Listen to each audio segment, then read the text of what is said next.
Bé, en aquest ple presentem una moció per la instal·lació de lavabos públics a l'Hospitalet, però també per la senyalització i el fet que estiguin a disposició de veïns i veïnes lavabos públics que ja existeixen a la ciutat. Una ciutat sostenible, neta i respectuosa amb el medi ambient requereix atendre també les necessitats vitals de les persones que hi viuen. La mancança d'urinaris públics a parcs, zones d'oci o d'altres amb alta densitat de població comporta un deteriorament de carrers i una percepció de manca de neteja, afectant seriosament la vida als barris. A l'Hospitalet cal una xarxa d'urinaris que tingui en compte els hàbits socials de les veïnes, com per exemple zones més concorregudes, número de gent gran, tot garantint un fàcil accés per part dels col·lectius amb mobilitat reduïda també. A més, equipar aquests nous urinaris amb canviadors per a nadons. A moltes ciutats catalanes i europees on l'ou públic al carrer no és un tema tabú, no ho és a París, a Londres, però tampoc a Berga, a Sabadell o a Roses. Atès que els districtes compten amb equipaments i edificis amb lavabos públics tals com podrien ser poliesportius municipals, regidories de districtes, biblioteques, centres culturals, centres de serveis socials, escoles d'adults, mercats municipals, camps de futbol municipals també, casals d'avis, hotels d'entitats i altres equipaments municipals propis.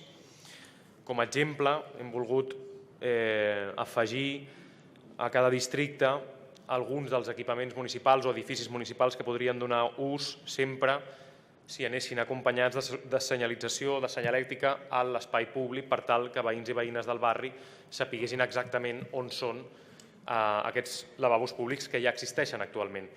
Al districte 1, al centre, per exemple, podrien ser els 2 edificis de l'Ajuntament, així com Can Arús o la Biblioteca de Can Sumarro. A Sant Josep, la seu de l'Oficina d'Atenció Ciutadana i l'edifici municipal del carrer Migdia. A Sant Feliu, el poliesportiu municipal i el centre cultural. Al districte 2 a Torrassa, per exemple, el centre cultural Tecla Sala, que creiem que per la seva ubicació, encara que no és al districte, també podria donar servei a una part del barri. El mercat municipal, la regidoria del districte i hotel d'entitats i serveis socials també, les centres de serveis socials a Ronda de la Torrassa, a Collblanc, el mercat municipal i la biblioteca, que ambdues podrien donar serveis complementaris pels seus horaris. En el districte 3, a Santa Eulàlia i Gran Via Sud, la regidoria del districte i la biblioteca de Plaça Europa. Al districte 4, Floria de les Planes, el centre municipal Ana Díaz Rico i el mercat municipal. Al districte 5, biblioteca i centre cultural de la Bòbila, regidoria del districte també. A Can Serra, un edifici municipal ubicat dins del Parc de les Planes, que actualment el gestiona una entitat cultural de Can Serra, i també la seu de serveis socials del districte. Al districte 6, a Bellvitge, els lavabos del propi Parc de Bellvitge i la regidoria del districte. I al Gornal, el poliesportiu municipal, i també es podria senyalitzar el casal cívic que existeix dins del propi barri de la Generalitat de Catalunya, el casal cívic que té la Generalitat a Carmen Amaya. Per tot això exposat, crec que hem posat suficients exemples.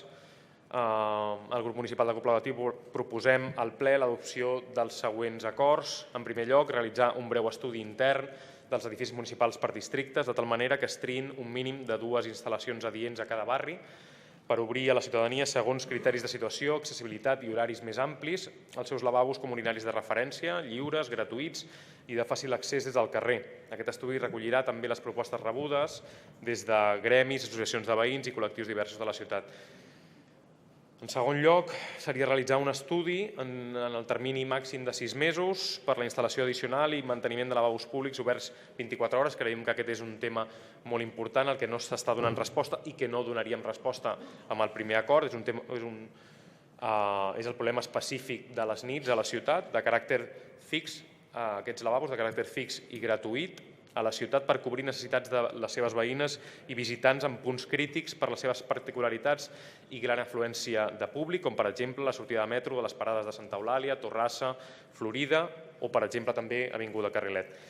Aquestes noves instal·lacions podrien ser substituïdes en el cas que es trobessin d'alternatives per altres existents dins de les pròpies instal·lacions municipals, però això sí que puguin obrir 24 hores i que comptin també amb l'espai que explicàvem al principi per canviadors de nadons i a poder ser que siguin unisex. aquests canviadors. En tercer lloc, la bona previsió i una equilibrada instal·lació de lavabos de caràcter temporal en casos eventuals com són fires, mercats, festes majors o actes culturals amb una gran assistència de visitants. En quart lloc, garantir un bon manteniment i una bona higiene en els lavabos de caràcter fix, però també dels temporals. En cinquè lloc,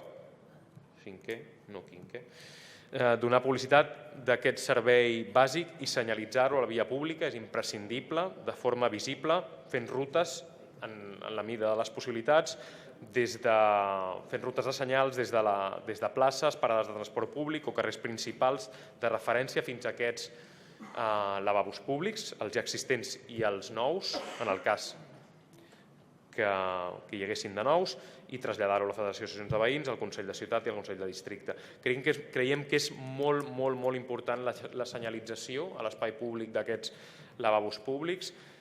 Tots els que hem referenciat a la part expositiva de la moció existeixen. Tenim desenes, per no dir més, de lavabos públics a la ciutat que no estan senyalitzats. És molt difícil que veïns i veïnes de la ciutat sàpiguen que existeixen aquests lavabos a la ciutat si no els senyalitzem. I d'aquesta manera també podríem aconseguir, senyalitzant-nos, que la gent, per una necessitat fisiològica, per aquest tipus de necessitat, també accedeixi, entri per primer cop potser a determinats edificis i equipaments municipals. No cal només tenir-ne, cal també que se sàpiga que els tenim, si no donen molt poc servei. Gràcies.